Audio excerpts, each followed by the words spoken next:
جی N story دیکھنے والے تمام دوستوں کو السلام علیکم۔ پیارے دوستو، دریائے نیل کے کنارے ایک طاقتور سلطنت تھی۔ والی سلطنت کا صرف ایک ہی بیٹا تھا جس کا نام سامبا تھا، لیکن باوجود ایک جلیل القدر اور دلاور بادشاہ کا بیٹا ہونے کے سامبا میں بچپن ہی سے بزدلی کے آثار نمایاں تھے۔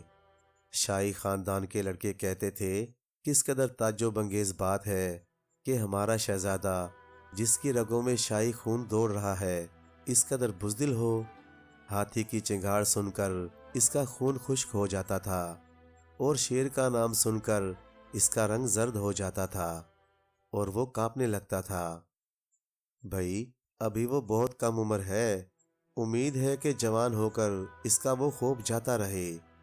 دوسرا جواب دیتا، جوان ہو کر سامبا ہر دل عزیز ہو گیا۔ اس کی شیریں زبانی لوگوں کے دلوں میں گھر کر لیتی تھی۔ اس کی خوش طبعی کو سب پسند کرتے تھے۔ اس کی خوبصورتی سب کے دل مو لیتی تھی۔ اس کی علمی قابلیت ہر طرف سے خراج و تحسین اور آفرین حاصل کرتی تھی۔ باوجود اس کے سامبا پھر بھی حسب سابق ایک بزدل نوجوان تھا۔ جب تک اس کی بہادری کے آزمانے کا موقع نہ آیا، سب اس کی تعریف کرتے رہے۔ ایک دن ایک دشمن کی فوج نے حملہ کر دیا۔ بادشاہ بہت ضعیف ہو چکا تھا، اس لیے اس کی فوجوں نے سامبا کو اپنا سپہ سالار بنانے کا ارادہ کیا۔ سامبا کو بلانے کے لیے خدام محل میں دوڑائے گئے، لیکن سامبا کا شاہی محل میں پتہ نہ تھا۔ آخر یہ فوجیں بغیر نئے سپہ سالار کے اپنی مہم پر چلی گئیں۔ جب کئی دنوں کے بعد فوجیں فتح حاصل کر کے واپس آئیں تو سامبا بھی اپنی پوشیدہ جائے قیام سے باہر نکل آیا۔ تب تو تمام رعایا نے سامبا کو بہت ملامت کی اور غیرت دلائی، اور اس پر ہی بس نہیں کی بلکہ ایک منچلے نے تو جلیل القدر شہزادے کو بزدل سامبا کا خطاب دے دیا، اور بعد ازاں یہ نام بہت مشہور ہو گیا۔ سلطنت کا بچہ بچہ بلا خوف و خطر شہزادے کو بزدل سامبا کہہ کر پکارنے لگا۔ شاید سامبا اس کو برداشت بھی کر لیتا، لیکن جب بادشاہ اور شاہی خاندان کے باقی رکن بھی اسے اسی نام سے بلانے لگے تو اس کا صبر کا پیالہ لبریز ہو گیا۔ اس نے پختہ ارادہ کر لیا کہ کسی دن شاہی محل سے باہر نکل جائے گا۔ ایک سنسان رات تھی۔ سامبا اپنے کمرے سے باہر نکل آیا۔ چاروں طرف سناٹا چھایا ہوا تھا۔ شاہی استبل میں سے ایک خوبصورت تیز رفتار گھوڑا لے آیا اور حسرت بھری نظریں سارے محل پر ڈال کر رخصت ہو گیا۔ سفر کی تکالیف نے سامبا کو اور بھی پریشان کر دیا۔ شیر کی دھاڑ سن کر وہ خوف سے نیچے گر پڑتا اور جنگلی درندوں کی وجہ سے وہ ایک منٹ بھی آرام نہیں کر سکتا تھا۔ 20 دفعہ اس کے دل میں واپس جانے کا خیال پیدا ہوا، لیکن بزدل کہلانے کا خوف اسے آگے ہی آگے لیے چلا جا رہا تھا۔ آخر مہینوں کے سفر کے بعد اسے ایک شہر نظر آیا۔ سوکھے دھانوں میں پانی پڑ گیا۔ خوشی خوشی وہ شہر میں داخل ہوا۔ اس کے چہرے پر شگفتگی اور شادابی آ گئی۔ اس ملک کے بادشاہ کا محل اسی سرے پر واقع تھا۔ شہزادی بازار کی رونق سے دل بہلا رہی تھی۔ اس کی نظر سامبا پر پڑی۔ اس نے اپنی ایک کنیز کو بھیج کر دریافت کیا تو معلوم ہوا کہ وہ ایک بڑی سلطنت کا ولی عہد ہے، سیر و تفریح اور سیاحت کے لیے یہاں آیا ہے۔ شہزادی نے شاہی داروغے کو حکم دیا کہ شہزادہ سامبا شاہی مہمان کی حیثیت سے ٹھہرایا جائے۔ بادشاہ بھی سامبا کی قابلیت، خوش خلقی، نیک دلی اور خدا داد حسن سے ایسا متاثر ہوا کہ اپنی بیٹی کا بیاہ نہایت دھوم دھام کے ساتھ سامبا سے کر دیا۔ سامبا دلی مسرت اور شادمانی سے اپنی زندگی کے بہترین دن شہزادی کے ساتھ گزارنے لگا۔ وہ شاہی باغ کے کسی دل آویز گوشے میں پھولدار جھاڑیوں کے تلے سارا دن شہزادی سے باتیں کرتے ہوئے کاٹ دیتا۔ حسین اور قابل شہزادی چمکتی ہوئی آنکھوں سے شہزادی کی پر لطف باتوں کو سنتی اور اپنی خوش نصیبی پر فخر کرتی۔ سامبا اسی طریقے سے اپنی زندگی کے دن گزار دینا چاہتا تھا، لیکن وہی ہوتا ہے جو منظور خدا ہوتا ہے۔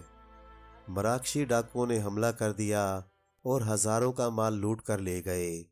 شہزادی نے اس موقع کو زرعی موقع خیال کیا، فوراً سامبا کے پاس آئی اور بولی، فوجیں تیار کھڑی ہیں، کیا ہی اچھا ہو اگر تم بطور سپہ سالار کے فتح حاصل کر کے آؤ۔ شہزادی یہ کہہ کر سامبا کے لیے ذرا بختر لینے گئی۔ جب واپس آئی تو سامبا کو غائب پایا۔ بہت تلاش کرنے کے بعد گودام میں کانپتے اور لرزتے ہوئے سامبا نے کہا، مجھے جنگ میں جانے کی کبھی دعوت نہ دینا، ان موذی جنگوں سے ہی خوف زدہ ہو کر میں یہاں بھاگ آیا ہوں۔ یہ سن کر شہزادی بے حد رنجیدہ ہوئی اور سامبا سے درخواست کی کہ اپنے آپ کو کسی جگہ پوشیدہ رکھے اور کسی سے اس کا ذکر نہ کرے، اور خود یہ غیور شہزادی ذرا بختر پہن کر اور سر پر خول رکھ کر سب سے تیز رفتار گھوڑے پر سوار ہو کر بطور سپہ سالار کے روانہ ہو گئی۔ اسی اثنا میں سامبا شہزادی کا زنانہ لباس پہن کر اپنے کمرے میں بند پڑا رہا۔ بہادر شہزادی فتح حاصل کر کے جب محل میں پہنچی تو اس نے تعریف و تحسین کی آوازوں کا ذرہ بھر خیال نہ کرتے ہوئے سامبا کو تلاش کیا۔ اپنا لباس اس نے تبدیل کیا اور فخریہ انداز سے ذرا بختر پہنے ہوئے سامبا کو ہجوم کے سامنے لے گئی۔ رعایا اور افسران نے زندہ باد سامبا کے نعرے بلند کیے۔ سب لوگ مصنوعی بہادر سامبا کی بہادری کے گیت گا رہے تھے۔ البتہ شہزادی کا چھوٹا بھائی خاموش تھا۔ اکیلے میں اس نے اپنے دوسرے بھائیوں سے کہا، یہ سامبا نہیں بلکہ ہماری خوددار بہن ہے۔ شہزادوں نے اپنے چھوٹے بھائی کا خوب مذاق اڑایا اور اس سے کہا، اپنے یہ خواب اپنے تک ہی محدود رکھو، ہمیں بے پر کے تیتر اڑانے نہیں آتے۔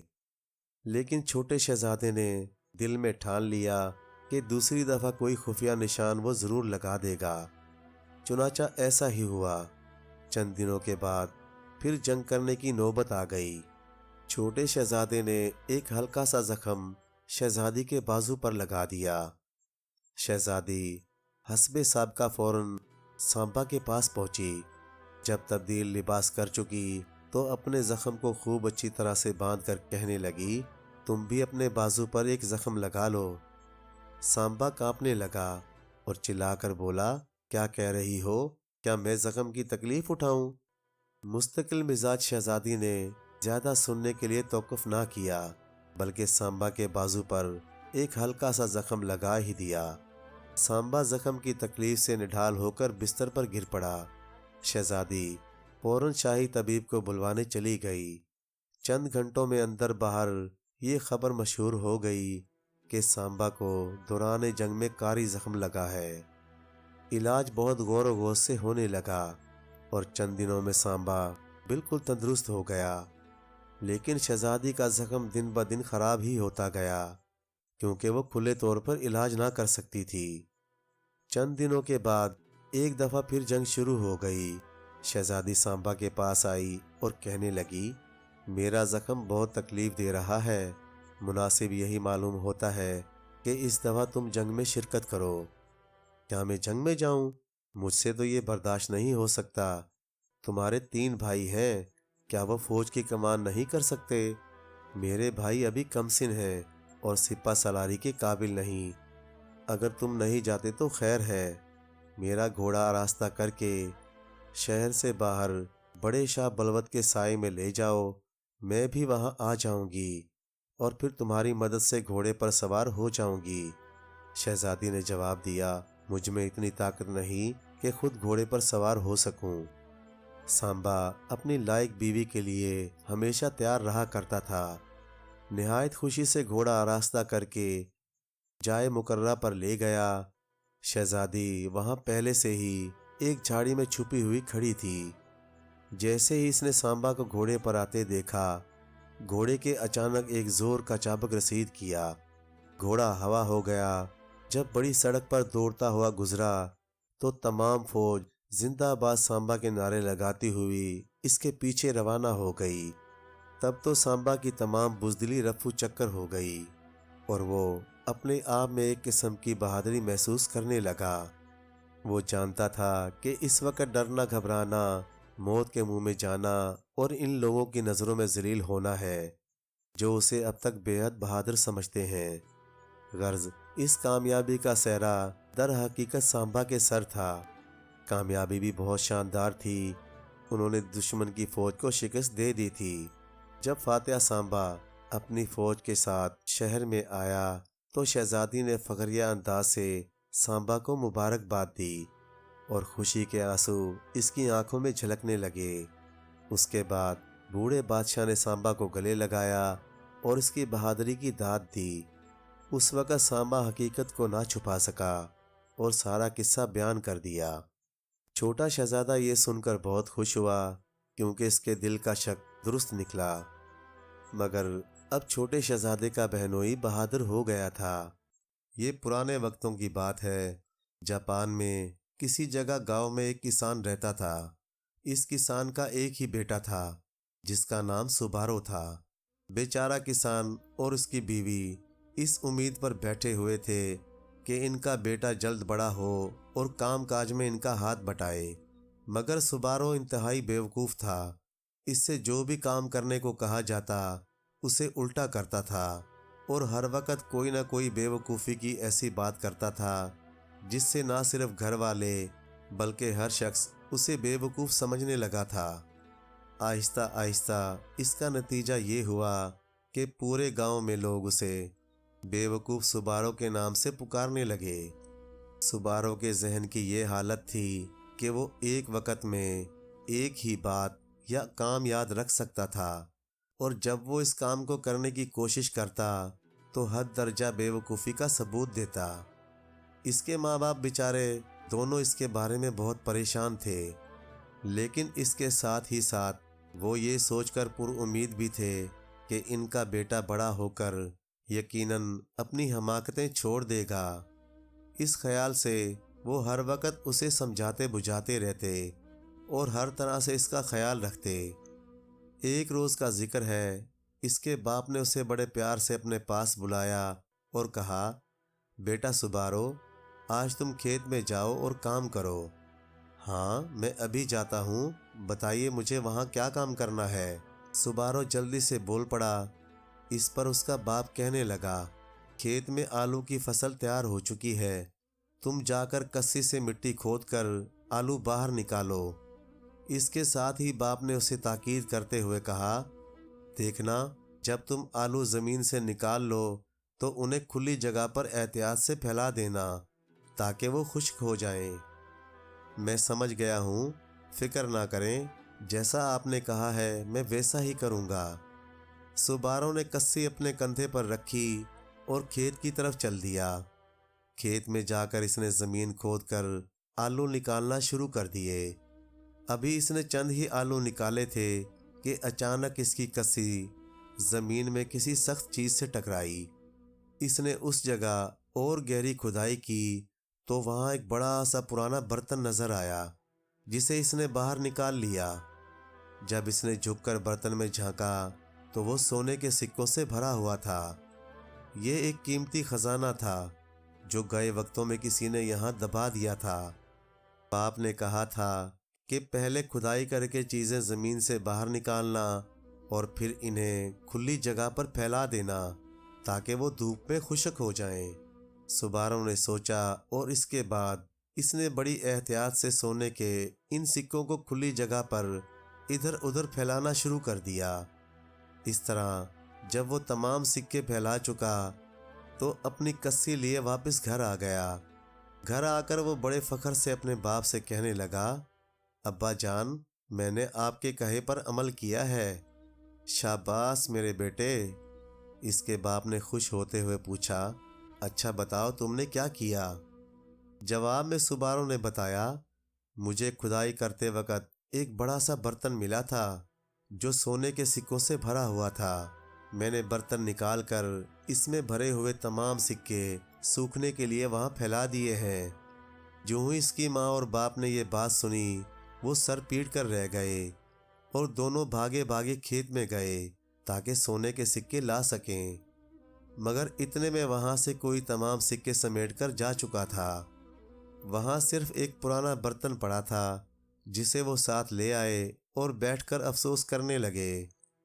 دوسرے روز سبارو کا باپ اسے کہنے لگا، آج اگر تمہیں کوئی چیز ملے تو اسے بڑی احتیاط سے کپڑے میں لپیٹ لینا اور گھر لے آنا۔ دیکھنا، ایسا ہی کرنا اور بھولنا نہیں۔ آپ فکر نہ کریں، آپ نے جیسا کہا میں ویسا ہی کروں گا۔ سبارو نے اپنے باپ کا جواب دیا اور کسی کندھے پر رکھ کر کھیت کی جانب چل دیا۔ آج جب وہ کھیت میں جا کر کام کرنے لگا تو اسے وہاں ایک مری ہوئی بلی پڑی دکھائی دی۔